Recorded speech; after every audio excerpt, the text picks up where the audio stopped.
All right. Let's try this again. Welcome, Susan. I'm so excited to be interviewing you today because you have changed my life, truly. I want to read a little bit about you. So, Susan has actually worked in social services for 26 years, helping people in transformation. She learned through her service there that people are not changed through programs and resources alone. Although both are helpful, true transformation comes from within. The power within us is far greater than our circumstances. Susan Pohl healing in January of 2016 and continued in helping people to heal from within. With healing, the possibilities are endless. She started her own healing in 2015 when she left social services and grew into who she is today. It takes healing, forgiveness, support, and learning to allow the good things in life to happen for you. Susan is a certified body code practitioner, certified emotion code practitioner, meditation teacher, certified EMDR, eye movement for desensitization and reprocessing, and certified in meditation. I love that. You've got so many different skills. So first, let's start. Well, the other thing we should say is that you're a mother to many. You have 8 children. You birthed 8 children. You have like superhero status with me for that. And many, many grandchildren. And I've learned so much about parenting from you as well. And last week we covered some parenting stuff that was really fun. But let's talk a little bit about, I think one of the biggest gifts that you've given me is finding my own voice and what I want and what matters to me, because oftentimes we lose that. We don't even have to be moms, just women in general tend to be in that service mode. Yeah. But everybody here today are moms. So we can talk a little bit about that. And I'll turn it over to you to kind of just give us some tools about how you can kind of create that boundary for yourself. Well, thank you, April, for having me. And I love working with you. As moms, as women in general, we tend to have this upbringing, expectation, personal expectation, social expectation of being people of service and giving to others. Mm-hmm. And I always talk about setting boundaries around that, excuse me, because we give so much, we don't take care of this. And truly, when we're at our best self in our mind and our heart, then we're able to serve better. I talk a lot about boundaries, I know, and one of those is self-care. And I know I often say self-care is more than a hot bath. It's standing up for yourself and it's saying no and putting boundaries around that. Mm-hmm. And as a mom, as I watch moms go through this, you're also teaching your children that, hey, I said no, and that means no, right? So that they can learn to set boundaries from your example. Yeah. This morning, I'll tell on my poor daughter, she was certain that she couldn't pick up her room by herself, that she would need help. And it literally just involved putting things in a bin because we're in the process of moving. In fact, I'm obviously here in my bathroom doing an interview because we've got construction going on out there and we're just making it all happen. And that's my attitude, right? Don't cancel things. It's just, we'll make it work. And however we can do it, I'll start and I'll try. And then I decide I can't if I've tried, right? But for whatever reason, she's decided she can't on many levels without trying. And so we had this kind of like head-to-head thing where I was like, you haven't even tried. You can't say you can't.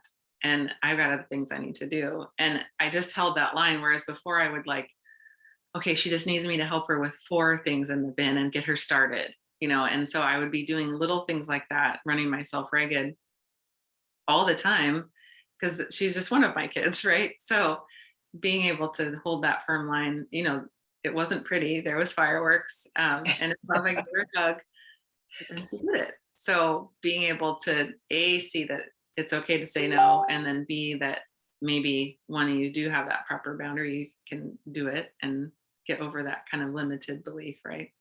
So speaking at such a young age too, right? You would hate for her to grow up believing I can't.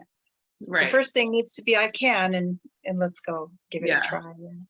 I always say there shouldn't be again, here I'm shooting.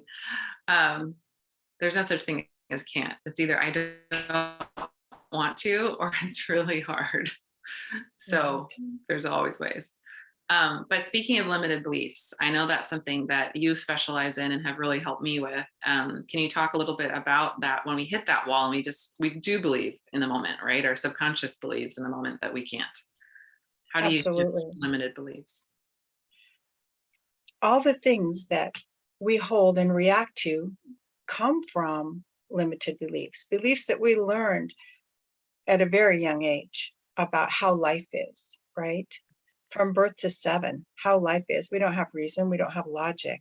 We're just learning how life is. And a lot of our beliefs are established there. So then we go forward into life and start to apply those. And life teaches us, well, that's not right. Well, that won't work. But we're still being pulled and directed by those limited beliefs because we hold them in the subconscious. So when we go through experiences in life, I always call it being triggered, right? When we're triggered about something, those triggers, including old beliefs, come from somewhere that you've already learned or experienced. And then we hold that in the body. And so the body remembers, even if we can't. And so finding some of those things is why I use the body code. There's a lot of things that we don't consciously remember, but certainly our body and our subconscious do remember. So the body code allows us to go into that subconscious and find, where's that coming from? How old was I? You don't have to remember it to release it. The body code process allows for that release. And you can And read maybe more you could, about the body code on your website. It's susanpolehealing.com. Is that correct? yes. Okay. Yeah. It's been instrumental because you're right. There are those things that it's like, I don't remember being 2 and having that, that thing that set in. There's so much of that happens before we can remember. And so that's been really amazing. There's also a book called Emotion Code that was a little, I will say, just a little too technical for me, but anyone out there that wants to learn more about that, I appreciate hiring the professionals. I used to be I'll learn all the things and do it myself. Part of my self-care is hiring people like you, and that know it and can do it easily and see my own blocks or what have you. There's another aspect that we started working on last year that I really appreciated, and that's the life coaching that you're doing. We didn't even really mention that. Being able to set a target and take steps towards that. Are you still working in that framework? I do. The body code starts out with discovering the stuff. Mm-hmm. And then the coaching is all the pieces that come with. Now that I know that and it's released, where do I go from here, right? It truly changes the vibration of who we are. And the coaching piece comes from my experiences and helps direct people toward change. Sometimes if you have this belief about yourself, you've had it all your life, and now that belief is shaking or pulled out from under you, sometimes it's hard to know, well, who am I without that? Some people identify themselves with a belief or a trauma. So the coaching comes as a support for those who choose to hire me for that. I love that. And then you have a book that's available on Amazon, Journaling Past. Tell me the title. Journal Through Past Trauma, a Process of Healing. Awesome. I wrote that book because I get frustrated. I can only help so many, right? And so many people need to heal from their past, and they don't even know it. The behavior kind of dictates it, right? And it's a journal that has prompted questions. I was inspired to do that book by someone, a hypnotist that I know. I thought for myself, she had me come up with positive memories of my mother. And I'm like, well, that's not going to happen. I don't have positive memories with my mother. But through the hypnosis process of getting in that quiet place, in that frame of mind, memories do come up. And I was able to recall. And so the book, that inspired me to do this book, because in the moment, in the quiet moments of journaling, stuff does come up. And the questions in the journal trigger some of that. Those memories. Awesome. Yeah. Anything that you can say to I feel like there's quite a bit of awareness, especially on this line here. These amazing ladies, there's quite a bit of awareness. And I think something that you said that was really powerful for me is, sometimes awareness is more than half the battle, right? Yes. What would you say to someone that has an awareness, or they know they're stepping into a pattern, or they're being triggered, or what have you? What would your kind of call to action be after that? I agree. Awareness is the first step of change. And once you become aware, my next statement is notice what you're noticing. Mm-hmm. If you're aware that you're being triggered by something, and then your awareness is heightened, then you can start to notice, when am I triggered by that? Is there a person triggering me by that? Is it a smell? Is it a place? And then allowing yourself the time to be able to bring it up, because your body, if you're being triggered, your body's wanting you to be aware. It's wanting to release some of that. Mm-hmm. And sometimes I would say when we're triggered, it's a little scary. I know when I started doing this work, it was like, oh, it's a little scary. I'll just, we talked about this earlier this morning. I'll just stuff it. I'll just stuff it in a shoulder, or, my hip or whatever, or I'll distract myself from it. But then I noticed, if I turned to it, notice what I'd noticed, the weight was not there as much. And sometimes it took a release, or what would you say? I know for myself, my releasing is sometimes I'll just kind of brush things off. Because I'm pretty regimented in my schedule and crammed, sometimes I'll just, in my daily activity in the shower, I'll just imagine the water releasing other things that I'm carrying from other people. And that's just a daily practice. What other techniques would you say that people can release? What I use is to avoid it being held or stuck in the first place. And this is one thing that comes from awareness and noticing what you're noticing. Now, I've been doing this for a few years and I'm pretty familiar with it, but when I feel myself start to be triggered by something, that's my body bringing it up in the first place. Mm-hmm. And I tend to be aware, and I tend to just talk through it in my mind, in that, let that go, or that's not mine, or I'm not holding that. I'll actually let it pass, because you're right. If not, the body holds it. Mm-hmm. So that's been helpful. That. It could just be that simple. Sometimes I like to overcomplicate things. Just like, there it is, it came up, I'm triggered, and then I'm just like letting it go. Yeah. I'm not holding that one. Sure. Yeah. There was a great quote that the whole not my monkeys thing, right? Not my circus, not my monkeys thing. Let it go. I think we've talked a little bit about this with each of you, but the 1 Minute Manager Meets the Monkey is this awesome book where, read the book, but basically you can grab other people's monkeys, and now you have monkeys on your back that don't belong to you. Instead, if you can go, oh, not my monkey, letting that one go, or giving it back to someone who's trying to hand it to me. And April, if I might say, now you're talking about absorbed energies, because those of us with sensitive energy do take on the trauma and the emotion of other people, and then we do wear it. So it's a good analogy to use the monkeys. But those who are sensitive can hold other people's energies, and again, not really know it. So I teach through one of my courses to be aware and to ask yourself, is that mine? And if it's not mine, different ways to give it back, because energy is real. It's around us. We hold on to it, and we can control some of that. Mm-hmm. I tease my husband unfairly that he has his own gravity. So sometimes he'll walk in the room and I'm very sensitive.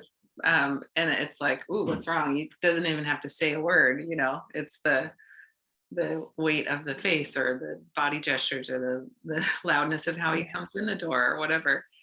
And then he's very sweet. He goes, honey, get out of my headspace. That's for me to sort out. It's not about you. Wow, that's great. That's great. Yeah. Because not everybody is sensitive, and some people can walk into the room and, what are you talking about, right? Some people truly aren't. Yeah. Excuse me. Yeah. So I love that. And going back to, sometimes I overcomplicate it, right? Just as it's coming up, to just let it go and release it, to to God, to your, whatever your belief is, because God can carry that for you. And it doesn't have to be, be the heavy weight anymore, even if you don't know where it goes, right? Sometimes it's a person trying to give you their monkey, and then you can say, oh, I believe in you, and here's your monkey, and you can handle it, just like I did this morning with my daughter. Yes, I love it. Awesome. So in terms of body code, I know that there's a way that people can book a free 30-minute session to just kind of discover what that is and meet and greet with you on your website. And then you have awesome package prices. And like I said, I basically have you on a weekly retainer. That's not always something you have to do, but I'm really committed to the work, and we work with the whole family. So you've been a gift in that way. Anything, I know that you're going to be a speaker at our next retreat. I'm really excited about that. Any other ways people can work with you? I know you've got some things that you're doing in your groups. Anything you want to say around that? I think it starts with that complimentary session. Mm-hmm. Just because in that session, we actually take something that you're struggling with, and we actually find and do some releases so that you've got a personal connection and vibration about what that's about. Mm-hmm. And then there's packages, there's courses, there's the book. So we kind of go from there to see what you're going through and what you feel you need to get through it. Mm-hmm. Awesome. I like that. And for me, it's important to kind of specially tailor things because every person is different. It's hard to have kind of this cookie cutter thing. So I love that you do that. Something else that came to mind for me with boundaries, with holding other people's monkeys, all of those sorts of things, and that self-care is even having boundaries with ourselves. I notice for myself doing this work, when I, letting other people trample over my boundaries, I too trampled over my own boundaries because I was used to just being like, oh, well, that's not so important. I guess I don't need that quiet time, or I don't need, so how would you say to protect and guard boundaries that you're setting for yourself, or ways that you can kind of organize that? I think that's a practice. I think if you've got your subconscious holds who you are, right? Its job is to ensure you are who you believe yourself to be. So if you're releasing some energy that you're holding on to and starting a new path, setting boundaries can be unfamiliar. And it can be, well, I'm going to set this boundary. And then at the end of the day, it's like, well, that didn't work for me. So that's where the coaching comes in, because it does work, and it works great, but it can take baby steps. Mm-hmm. And it can take trying something to see if that works. And if it doesn't, just little shifts. Because setting boundaries and upholding those boundaries is going to bring you success and protection. If you're sensitive and you're drained by going out and being around people, maybe a boundary for you is, well, if you really want to go, but stay for a short time and come home, right? And setting that boundary for yourself. It's like, I'm peopled out. It's time for me to go. Mm-hmm. It's a boundary instead of getting there and saying, no, someone expects me to stay. I'm just going to stay. And that takes a little coaching and support to get through sometimes. I love that. And then something you said to me, until now, up until now, this has been my pattern. So in giving yourself that statement each day, if you have to restart, right? If you didn't. Does that work well for you? Because it works great for me. It's like, up until now, I did that. Yeah. It kind of stops the buck, right? It's like, okay, well, now this is that new me. This is my new boundary. Mm-hmm. Yeah. It's a line you draw in the sand, right? That you just don't go back. Yes. I love that. Well, thank you so much for your time. We're going to stop the recording here, and then we open it to question and answer for our program people. I'm really excited to hear this in connection, that we learned so much.